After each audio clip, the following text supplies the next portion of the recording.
हाँ बच्चों, अब मैं आपको लेसन 13 पढ़ा रही हूँ, कार्य एवं ऊर्जा। आज मैं आपको इसका पार्ट 1 पढ़ाने जा रही हूँ। कार्य एवं ऊर्जा का पार्ट 1 क्या बताऊंगी आज? कार्य के बारे में, कार्य बल तथा विस्थापन में संबंध के बारे में। जैसे कि आप टॉपिक समझ रहे हो बच्चा कि कार्य एवं ऊर्जा। कभी भी हम कोई कार्य करते हैं, हमें वो करने के लिए क्या जरूरत पड़ती है? ऊर्जा की। हम ऊर्जा हमारे पास होती है, फिर हम क्या लगाते हैं कार्य करने के लिए? बल। जब भी हमें कोई कार्य करना होता है तो हम बल लगाते हैं। चाहे कोई भी चीज को, जैसे कि मैंने आपके लास्ट लेसन में भी बताया था, कोई भी चीज को गतिमान करना, रोकना, हम इवन खाना खाना, हमें चलना, हमें उठना, हमें बैठना, हम हर कार्य के लिए बल लगाते हैं। कहीं हम ज्यादा बल लगाते हैं, कहीं हम कम बल लगाते हैं। जैसा कार्य होता है उस तरीके का बल लगा के हम कार्य को करते हैं। लेकिन क्या हमेशा बल लगाकर हम कुछ जो भी करते हैं वो कार्य होता है? हमेशा बल जो होता है वो कार्य में परिवर्तित होता है? नहीं। आप देखिए, अगर हम इस दीवार पर बल लगाए, कितना भी बल लगाए, हम नहीं 4 लोग और मिलके बल लगाए, तो क्या यहाँ पर कोई कार्य होगा? नहीं। यानी कि हमेशा जो बल है वो कार्य में परिवर्तित नहीं होता है। जब बल लगाकर हम कोई भी चीज को गतिमान कर ले, गतिमान को हम रोक लें, हम कुछ भी चीज को अब उसकी स्थिति से दूसरी स्थिति में पहुंचा दें, तब हम मानेंगे कि कार्य हुआ। ठीक है?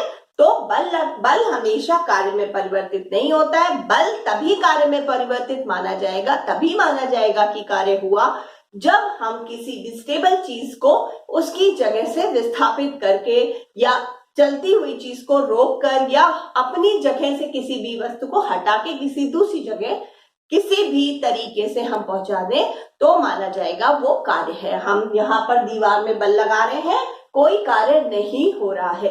जैसे रस्साकसी का गेम होता है, रस्साकसी में मान लीजिए दोनों पार्टीज जो हैं, दोनों तरफ के जो कंटेस्टेंट हैं वो बराबर ताकत वाले हैं, वो बराबर का बल लगा रहे हैं, तो कोई भी एक दूसरे को खींच नहीं पाएगा अपनी तरफ। तो इसके मतलब क्या कार्य हुआ? कार्य नहीं हुआ। कार्य तब होगा जब कोई एक तरफ का जो ग्रुप है वो दूसरे तरफ के ग्रुप को अपनी तरफ खींच लेता है। तो कार्य जो है वो हमेशा बल लगाकर किया जाता है, लेकिन तब माना जाता है जब कोई भी चीज अपनी जगह से हट जाती है। ठीक है? तब माना जाता है कि कार्य हुआ। अब हम पढ़ेंगे कार्य, बल तथा विस्थापन में संबंध। अब आप कार्य और बल तो समझ गए कि बल लगाकर कार्य होता है। कार्य को हम बच्चों W यानी वर्क, W से डिनोट करते हैं। बल यानी फोर्स, उसको हम लिखते हैं F से। और विस्थापन, हमने क्या कहा कि जैसे ये एक वस्तु है, इस पर हमने बल लगाया और इसको हमने यहां विस्थापित कर दिया। ठीक है? तो अब क्या है कि बल लगाकर बल की दिशा में विस्थापित करना। जिधर बल लगाया है उस दिशा में, उसी दिशा में जब हम किसी चीज को विस्थापित करते हैं तो क्या हुआ? कार्य माना जाएगा। ये A पोजीशन पे थी, ये B पोजीशन पे आ गई और विस्थापन किधर हुआ? इधर। डिस्टेंस इसने जो कवर किया, जो विस्थापन को हम S से डिनोट करते हैं, S यहां से यहां आ गया विस्थापन। तो हमें क्या फॉर्मूला मिलेगा कि कार्य क्या हुआ? कार्य बराबर क्या होगा? कार्य कितना होगा? ये किस पे डिपेंड करा? जितना हमने बल लगाया और बल लगाकर उस वस्तु को जितनी दूर विस्थापित कर दिया, उसके गुणनफल जो होगा उतना कार्य माना जाएगा। जब किसी वस्तु पर हम बल लगाते हैं और वो बल की दिशा में ही विस्थापित हो जाती है तो कार्य हुआ। तो कार्य बराबर अगर हमें निकालना हो तो कैसे निकालेंगे?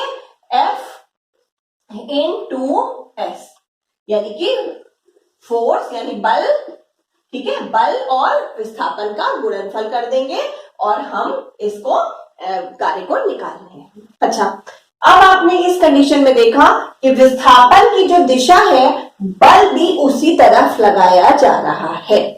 तो जो बल है, जो F है, वो यहां पर क्या हुआ? प्लस का F, यानी कि धनात्मक। ठीक है? यहां जो बल का मान होगा वो धनात्मक होगा। अब अगर कभी विस्थापन की दिशा इधर है लेकिन बल की दिशा जो है वो अपोजिट है, और विस्थापन की दिशा अलग है और बल की दिशा अलग है, एक कंडीशन वो भी आती है जब विस्थापन अलग होता है, बल कहीं और लगाया जाता है। तो यहां पर अगर हम मान ले विस्थापन तो इधर ही हुआ लेकिन बल की दिशा उल्टी है, तब क्या होगा? तब होगा F का जो मान होगा, फॉर्मूला यही लगेगा जो, लेकिन F का जो मान होगा वो माइनस का जो है वो F हो जाएगा, यानी कि F का मान ऋणात्मक होगा कि जब बल जो है वो विस्थापन से उल्टी दिशा में लग रहा है तो बल का मान जो होगा वो ऋणात्मक होगा, यानी कि F जो होगा वो माइनस का होगा। ठीक है। हाँ, अब जैसे मैं आपको बताऊंगी किसी पिंड का विस्थापन शून्य है, जो कि मैंने आपको स्टार्टिंग में भी बताया था कि अगर हम इस दीवार पर धक्का देते हैं और ये दीवार तो विस्थापित नहीं होती है तो कार्य नहीं होगा। तो यही न्यूमेरिकल पूछा है, इसमें दो कंडीशन मैं आपको बताऊंगी कि किसी पिंड का विस्थापन शून्य है तो बल द्वारा पिंड पर किया गया कार्य क्या होगा। तो दो कंडीशन में जो होता है वो कार्य शून्य होता है, मैं आपको बताऊंगी। तो पहली तो कंडीशन जो मैं आपको बता चुकी हूं कि जैसे कि एक ये पिंड है, यहाँ पर ए पिंड है और इसको हमें यहां तक विस्थापित करना है, ठीक है, यहां तक विस्थापित करना है, बट हमने जब इस पर प्रेशर डाला यानी कि बल लगाया तो ये यहां पर विस्थापित नहीं हुआ। तो W क्या हो जाएगा? W is equal to force into distance displacement. तो फोर्स यानी F इंटू डिस्प्लेसमेंट यानी कि D, या हम उसको ऐसे भी दोनों से ही डिनोट कर सकते हैं। तो फोर्स तो हमने लगाया, कुछ भी मान लीजिए हमने फोर्स 5 न्यूटन का लगाया, लेकिन अगर डिस्प्लेसमेंट 0 है तो 5 और 0 का जब मल्टीप्लीकेशन होगा तो 0 ऑब्वियस है, तो वर्क भी 0 होगा क्योंकि डिस्प्लेसमेंट ही नहीं हुआ, विस्थापन नहीं हुआ। हाँ बच्चों, अब आपसे ये क्वेश्चन भी पूछ सकते हैं और एक और क्वेश्चन पूछ सकते हैं कि कभी कभी बल भी लगाया जाता है और विस्थापन भी होता है लेकिन फिर भी कार्य 0 होता है, तो वो किस कंडीशन में होता है? ठीक है, तो वो कंडीशन बच्चों होती है कोणीय कंडीशन।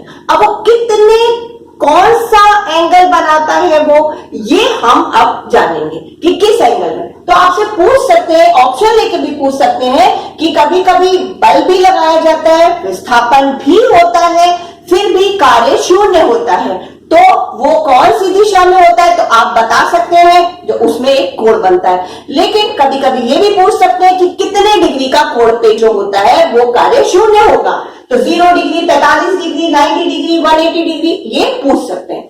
तो आप उसके लिए कैसे करेंगे? अब मान लीजिए एक ये पिन है और इस पे बल लगा रहे हैं, इस पे बल लग रहा है इस दिशा में और विस्थापन हो रहा है इस दिशा में, ये है F फोर्स और यहां है S या D, जो भी कह सकते हैं, डिस्प्लेसमेंट यानी विस्थापन, और इनके बीच में एक कोण बन रहा है जिसको हम थीटा बोल सकते हैं। थीटा कोण का मान हमें नहीं पता है तो हम थीटा रखते हैं। अब आपने देखा यहां बच्चों विस्थापन हो रहा है फिर भी कार्य शून्य है, कैसे? अब हम फॉर्मूला क्या है हमारा, work is equal to F into S, और यहां डिस्प्लेसमेंट तो ये है लेकिन इसको भी रख लेंगे और ये जो कोण है इसका मान हम रखेंगे cos थीटा। अभी हमें थीटा का मान नहीं पता है। अब आपको ये भी पता है कि जो F है और जो S है ये दोनों 0 नहीं है, ये पता है ना भाई, F कुछ फोर्स भी लग रहा है, उसका भी मान कुछ है और डिस्प्लेसमेंट भी हो रहा है। ऊपर वाली कंडीशन में हम दीवार पे धक्का दे रहे थे तो डिस्प्लेसमेंट 0 ही था, तो इसलिए वर्क भी 0 था, बट इसमें डिस्प्लेसमेंट हो रहा है तो आपको पता है F और S दोनों ही 0 नहीं है, तो इसके मतलब जो है वो cos थीटा का मान जो है वो 0 है।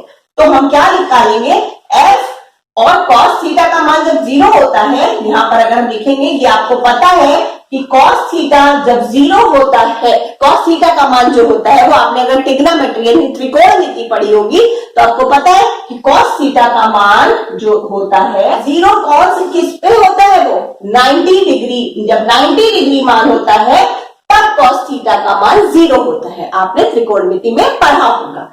तो इसलिए जो ये थीटा जो कोण बना रहा है, कब कार्य 0 होगा, जब फोर्स और विस्थापन के बीच में 90 डिग्री का एंगल बनेगा, तब ही कार्य जो है वो का मान जो है वो 0 होगा। क्योंकि जो cos थीटा है, यहाँ fs तो 0 नहीं है, cos थीटा का मान 0 है। cos थीटा का मान 0 कब होता है, जब 90 डिग्री का एंगल बनता है, तब cos थीटा का मान 0 होता है। तो इससे हम निकाल सकते हैं कि 90 डिग्री का जब कोण बनेगा तो बल भी लगेगा, विस्थापन भी होगा, लेकिन कार्य जो है वो 0 होगा।